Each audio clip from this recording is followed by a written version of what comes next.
África é o berço da humanidade, porque foi aqui onde tudo começou. Eu quero viajar para Uganda, na terra do osso de Xangô. Essa descoberta me mostrará como a matemática começou. Quando eu viajar para o Egito, vou descobrir onde o velho Nilo desagou. Não vou esquecer de olhar para as grandes pirâmides e ver como a geometria começou. E cadê o nariz da esfinge de Gizé? Já que estou no Kemet, cadê a tumba do Vizir Imhotep, o pai da medicina? Vou para o deserto do Saara. O que tem debaixo desse deserto ainda é um grande mistério. Suas cavernas e pinturas rupestres. Enquanto vago nessa viagem, aproveito comer algumas frutas silvestres. Vou aproveitar passar no Mali e conhecer a grande universidade de Timbuktu.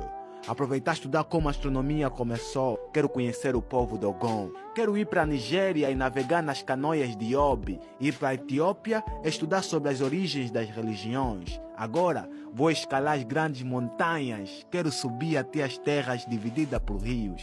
Quero conhecer o velho Congo, o coração de África.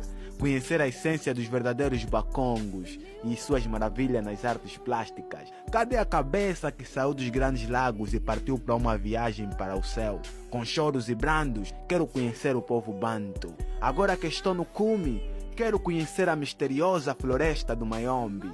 Eu quero aprender a cair nas quedas de Calandula. Sejam curiosos e estudem África de concreto. O berço da humanidade merece mais respeito.